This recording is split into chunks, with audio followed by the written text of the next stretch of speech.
तो आज हम बात करने वाले हैं साल 2012 में आई एक डिस्टर्बिंग फिल्म कट के बारे में। दोस्तों फिल्म की कहानी एक फैमिली मैन के ऊपर है जिसका नाम होता है टॉम। और फिल्म की स्टार्टिंग में हम देखते हैं कि टॉम किसी को बेरहमी से मार रहा है। फिर हमें एक हफ्ते पहले की कहानी दिखाई जाती है जहाँ बताया जाता है कि आखिर टॉम के साथ ऐसा क्या हुआ जिसकी वजह से उसने किसी को मार डाला। दोस्तों टॉम अपनी बीवी लिली और अपनी बेटी के साथ खुशी खुशी रहता था और वो एक प्राइवेट नौकरी किया करता था। नौकरी के जाने से वो अपनी बीवी और बच्चे को बाय कहता है और वहां से जाता है। और जब वो वहां पे पहुंचता है तो साइड वाले कैबिन में उसका दोस्त होता है जिसका नाम डैन था और वो उसके बचपन का दोस्त था।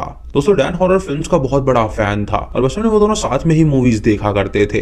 टॉम की जब से शादी हुई थी तब से वो डैन से थोड़ा दूर रहने लगा था क्योंकि वो फैमिली मैन बन गया था और वो अपने गोल पे फोकस कर रहा था। डैन उसके सामने साइन लैंग्वेज में हॉरर मूवी के नाम पूछता है तो वो उन सभी हॉरर मूवीज के नाम बता देता है जिससे वो समझ जाता है कि अब भी वो मूवीज को बहुत ही ज्यादा जानता है। उसे हरकत करते हुए एक कॉलीग देख लेती है जिससे वो काफी अजीब सा मुंह बनाती है और वहां से चली जाती है। तो डैन को इससे बहुत गुस्सा आता है और वो उसे गाली देता है। उसके बाद वो दोनों लंच करने के लिए एक कैफे में जाते हैं जहाँ डैन टॉम से पूछता है कि आजकल वो इतना बिजी क्यों रहने लगा है। वो चाहता है कि वो पहले की तरह उसका दोस्त बना रहे लेकिन वो उससे दूर जा रहा है। डैन उससे कहता है कि वो अपने गोल पे फोकस कर रहा है और उसकी अब शादी हो गई है इसीलिए वो उसके साथ ज्यादा हैंग आउट नहीं कर सकता। डैन उसे कहता है क्यों ना वो उसके घर आए जहाँ पे वो एक साथ हॉरर मूवी देखें जिससे उनकी पुरानी यादें ताजा हो जाएंगी जैसे वो पहले करा करते थे। इस सुनकर टॉम उससे कहता है कि वो इस बारे में उसे सोच के बताएगा। डैन को इससे बहुत ही बुरा लगता है और वो बिल पे करके वहां से चला जाता है। रात को टॉम अपनी बेटी को सुलाने के लिए उसके लिए कहानियां पढ़ता है और उसके बाद वो खुद भी सोने के लिए चला जाता है। यहाँ हम एक कातिल को देखते हैं जो कि एक स्नफ फिल्म बना रहा था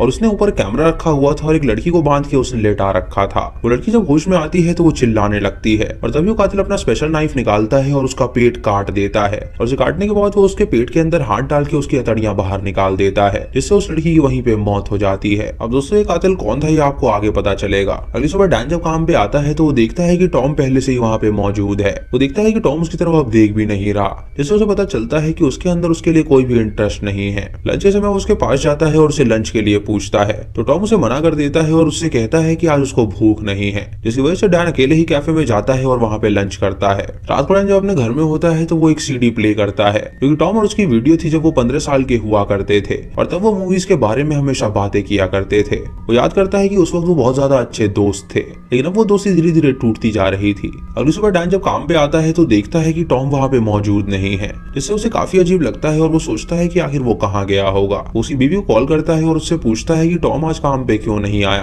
तो वो उसे बताती है कि टॉम बहुत ही ज्यादा मायूस था अपने काम को लेकर इसीलिए वो आउट ऑफ सिटी गया है ताकि वो अकेले कुछ वक्त बिता सके। उसे पूछता है कि आखिर वो वापस कब आएगा तो वो उसे बताती है कि आज रात वो वापस आ जाएगा। टॉम से मिलने के लिए डैन उसके घर के बाहर जाके उसका इंतजार करने लगता है और जब टॉम वहाँ पे आता है तो वो डैन को देख के हैरान हो जाता है। डैन उससे पूछता है कि उसकी ट्रिप कैसी रही तो टॉम उससे कहता है कि आखिर वो यहाँ पे क्या कर रहा है। ये सुनकर डैन को बुरा लगता है और वो वहाँ से चला जाता है और सीवी जब बाहर आके देखती है तो वो टॉम को डांटती है कि आखिर उसने ऐसा क्यों किया। अगली सुबह जब वो दोनों काम पे होते हैं तो डैन देखता है कि टॉम उसकी तरफ देख तक नहीं रहा और लंच में उससे पूछता है कि आखिर वो ऐसा कर क्यों रहा है। टॉम उसे बताता है कि वो यहाँ से मूव करने का प्लान कर रहा है। उसने जॉब करके कुछ पैसे जमा किए हैं जिससे वो आगे की जिंदगी अच्छे से बिता सकता है और जहाँ पे वो जाएगा वहाँ पे वो नई नौकरी भी पकड़ लेगा। लिली के पिता भी एक बिजनेसमैन है तो वो उनके साथ भी काम कर सकता है। डैन उससे पूछता है कि आखिर इतने दिनों तक उसने ये बात उससे क्यों छुपाई तो वो उससे कहता है कि वो उसे अच्छी तरह सारी बातें बताना चाहता था लेकिन उसे एक डर था कि वो उसका अच्छा दोस्त है कहीं उसे इस बात का बुरा ना लगे। अगले दिन जब वो दोनों मिलते हैं तो डैन टॉम से कहता है कि क्यों ना वो दोनों एक मूवी देखने चले। टॉम उससे पूछता है कि वो किस तरह की मूवी की बात कर रहा है तो वो उसे बताता है कि वो ऐसी मूवी की बात कर रहा है जो उसने पर्सनली ऑर्डर करी है और वो एक हॉरर फ्लिक है जो कि बहुत ही बढ़िया है।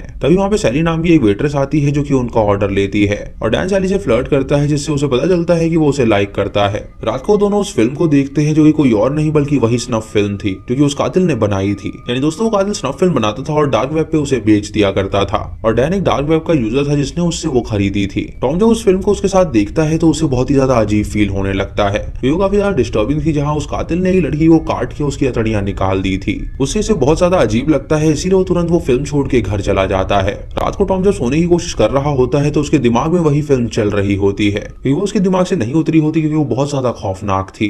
उसको पूरी रात नींद नहीं आती और उसे बहुत ज्यादा बेचैनी होने लगती है। और अगली सुबह जब वो डैन से मिलता है तो डैन उसकी हालत देखकर बहुत ही हंसता है। जब वो दोनों लंच करने के लिए जाते हैं तो डैन उससे पूछता है कि आखिर वो फिल्म छोड़कर भाग क्यों गया तो वो उसे बताता है कि वो बहुत ही खौफनाक थी और वो उसे नहीं देख पाया। ऐसा लग रहा था कि वो कोई इफेक्ट नहीं है बल्कि वो रियल में किसी लड़की का पेट फाड़ा गया है। इस सुनकर डैन उससे कहता है कि उसे भी यही चीज लगती है क्योंकि वो फिल्म उसने डार्क वेब से खरीदी है जो कि बहुत ही खतरनाक फिल्म थी और हो सकता है कि असली में वो लड़की मारी गई हो। इस सुनकर टॉम को बहुत ही गुस्सा आता है और वो उससे कहता है कि उसकी वजह से कल रात वो ढंग से सो नहीं पाया और जल्दी से उस सीडी को डिस्ट्रॉय कर दे और दोबारा वहां से कुछ भी ना मंगाए। रात को टॉम जब अपनी बेटी के साथ खेल रहा होता है तो उसे उसका पेट नजर आ जाता है, जिससे उसे वही फिल्म याद आ जाती है और वो सोचने लगता है कि उसकी बेटी का पेट कट रहा है। उसे ये बात काफी ज्यादा अजीब लगती है क्योंकि वो ये सारी चीजें सोच रहा था। उसके बाद जब वो सोने जाता है तो वो नींद की गोली ले लेता है ताकि उसे अच्छी नींद आ सके और वो डिस्टर्ब ना हो सके। इधर डैन अपने घर में उसी फिल्म को दोबारा देख रहा होता है और उसे वो देखने से बहुत ज्यादा मजा आने लगता है। अगले दिन टॉम और डैन जब अपनी जॉब पर आते हैं तो हम डैन को देखते हैं जिसके हाथ में एक पार्सल था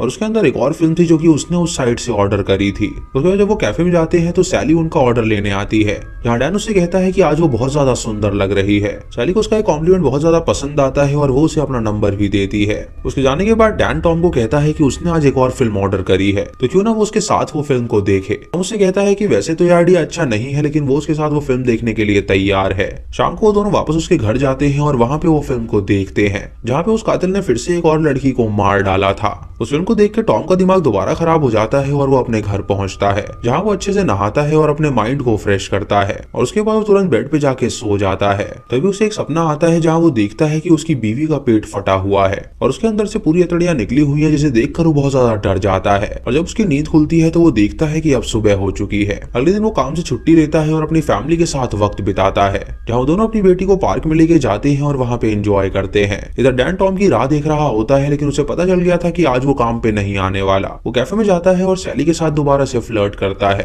तो सैली उससे कहती है कि आज रात वो उसे घर आने के लिए तैयार है। रात को टॉम जब अपने घर पे होता है तो उसे बहुत ही ज्यादा बेचैनी होने लगती है और तुरंत अपने टीवी रूम में जाता है और उस सीडी को प्ले कर देता है। वो स्नफ फिल्म को देखने लगता है क्योंकि वो उससे बहुत ज्यादा एडिक्टिव हो गया था। तभी उसकी बीवी नीचे आती है तो वो उससे कहता है कि वो तुरंत ऊपर चली जाए, जिससे वो बहुत डर जाती है और ऊपर चली जाती है। इधर सैली डैन के साथ होती है और वो दोनों वहाँ पे इंटीमेट हो रहे थे। अगले दिन टॉम और डैन जब कैफे में मिलते हैं तो टॉम उसे सारी सीडीज वापस कर देता है और उसे कहता है कि अब वो इन फिल्म्स को और नहीं देख सकता। वो उसे ये भी कहता है कि जल्दी से जल्दी वो इन सारी फिल्म्स को देखना छोड़ दे, ये बहुत ही ज्यादा एडिक्टिव है जो कि उसके लिए हानिकारक हो सकती हैं। रात को डैन जब अपने घर पे होता है तो दोबारा से वो एक सीडी का ऑर्डर देता है और उसके बाद वो टॉम को फोन करता है उसके घर आने के लिए और टॉम रात को ही उसके घर जाने के लिए निकल जाता है ताकि वो उस फिल्म को देख सके। इधर हम सैली को देखते हैं जो कि अपने घर में होती है, लेकिन तभी उसे कोई किडनैप करके अपने साथ ले जाता है और उसे टेबल से बांध के वो उसके साथ वही स्नफ फिल्म बनाता है। दोस्तों इससे हमें पता चलता है कि वो जो कातिल है वो अपने कस्टमर्स पे बहुत ही नजर रखता है और वो उनके आसपास की ही लड़कियों को बंदी बना के उनको मार डालता है। अगले दिन टॉम जब ऑफिस जाता है तो देखता है कि डैन वहाँ पे नहीं आया है और जब वो लंच करने के लिए कैफे में जाता है तो वहाँ पे सैली की जगह कोई नई लड़की आई होती है, जिसे देखकर वो हैरान हो जाता है और सोचता है कि आखिर सैली वहाँ से कहाँ चली गई। इधर डैन घर में अकेले होता है और वो बहुत ज्यादा परेशान होता है, मानो कि उसने कुछ ऐसा गलत कर दिया हो जिससे वो बहुत ज्यादा पछतावा कर रहा हो। रात को उसी कैफे में जाता है जहाँ वो उस लड़की के अंदर सैली को देखता है तो लड़की उससे कहती है कि वो सैली नहीं है और वो उससे थोड़ा तमीज से बात करे। अगले दिन टॉम उस कैफे में जाता है जहाँ वो डैन से मिलता है और वो उससे पूछता है कि आखिर उसके साथ ऐसा क्या हुआ है जो वो इतने दिनों से काम पे नहीं आ रहा। डैन उसे बताता है कि सैली मर चुकी है और उस कातिल ने उसे ही मार के उसकी सीडी उसे भेजी थी और उसे मरा हुआ देखकर उसे बहुत ज्यादा अजीब लगा, इसीलिए उसका काम करने का मन नहीं किया और वो बहुत दिनों से काम पे नहीं आ रहा। टॉम को उसे कुछ बात समझ नहीं आती तो वो उससे कहता है कि आखिर वो कहना क्या चाहता है। ये सुनकर डैन उसे अपने घर पे ले जाता है और उसे सैली की वो डीवीडी दिखाता है जिसमें उस कातिल ने सैली का पेट फाड़ दिया था और उसे जान से मार डाला था। टॉम को ये देखकर बहुत ज्यादा अजीब लगता है और वो उससे कहता है कि ये सब उसकी वजह से ही हुआ है। ना वो डार्क वेब से उस कातिल की सीडी ऑर्डर करता और ना ऐसा होता।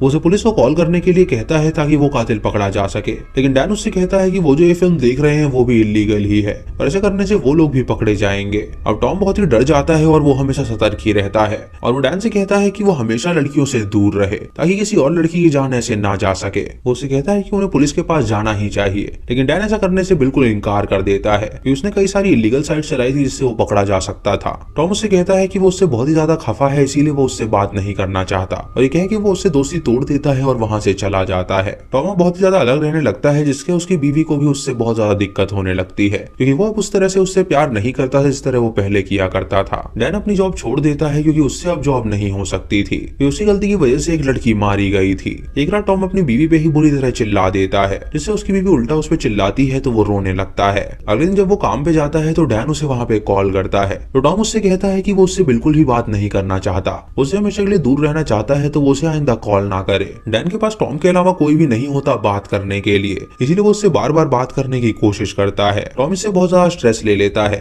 इसीलिए वो एक दिन के लिए आउट ऑफ टाउन जाता है ताकि वो अपने माइंड को फ्रेश कर सके। वो अपनी बीवी और बेटी को बाय कहता है और वहां से चला जाता है। और डैन को ये बात पता चल जाती है कि जरूर वो आउट ऑफ टाउन होगा, इसीलिए वो उसकी बीवी को कॉल करता है और उससे कहता है कि आज रात वो उसके साथ डिनर करना चाहता है। तो उसकी बीवी उसे अपने घर बुला लेती है क्योंकि वो जानती थी कि उन दोनों की दोस्ती टूट चुकी है और वो चाहती थी कि उन दोनों की दोस्ती दोबारा से हो जाए। रात को डैन एक वाइन शॉप में जाता है और वहां से एक महंगी वाइन खरीदता है और उसे लेके वो उनके घर जाने के लिए निकल जाता है। इधर टॉम अपनी बीवी को कॉल करता है तो उसकी बीवी उसे बताती है कि डैन उससे मिलने आ रहा है। इस उनको टॉम को काफी ज्यादा अजीब लगता है और वो उससे कहता है कि वो उससे बिल्कुल ना मिले। उसकी बीवी उससे कहती है कि वो उससे बात करना चाहता है और वो जानना चाहती है कि आखिर उनके बीच ऐसा क्या हुआ है। अगली सुबह टॉम अपने ट्रिप के बाद घर जाने के लिए निकल जाता है और कुछ देर बाद जब वो अपने घर पहुंचता है तो देखता है कि उसका घर पूरा खाली है, जहाँ उसकी बेटी और बीवी मौजूद ही नहीं है। तभी उसे अपने घर में एक सीडी मिलती है तो वो उसे प्ले करता है और उसके अंदर उसकी बीवी और बेटी की वीडियो होती है, जहाँ उस कातिल ने उन्हें बंदी बना रखा था और उन दोनों को उसने जान से मार दिया था। ये देखकर उसे डैन पे बहुत ज्यादा गुस्सा आता है कि वो कातिल उसका ही पीछा कर रहा था और उसकी वजह से ही उसकी बीवी और बच्ची मारी गई थी। उसके मना करने के बावजूद भी वो उसके घर आया और उसके बीवी बच्चे उसकी वजह से मारे गए। वो तुरंत डैन के घर जाता है और उसे पकड़ के वो उसे बुरी तरह पीटता है और वो उसे इतना बुरी तरह पीटता है कि उसकी वहीं पे मौत हो जाती है। और दोस्तों ये वही सीन था जो कि हमें स्टार्टिंग में दिखाया गया था। उसके बाद टॉम वापस अपने घर पे आता है और ये मूवी यहीं पे खत्म हो जाती है, जो कि काफी डिस्टर्बिंग थी। और इस फिल्म से बताया गया है कि आपको डार्क वेब यूज नहीं करना चाहिए क्योंकि वहां पे आपकी जो भी एक्टिविटीज होती है वो ट्रैक होती है। बाकी दोस्तों आपका इस फिल्म के बारे में क्या कहना है आप हमें कमेंट सेक्शन में जरूर बताइएगा। तो दोस्तों ये थी आज की वीडियो, चैनल को सब्सक्राइब करें और बेल आइकॉन दबाएं नोटिफिकेशंस के लिए, और वीडियो को लाइक और शेयर करना बिल्कुल मत भूलिएगा।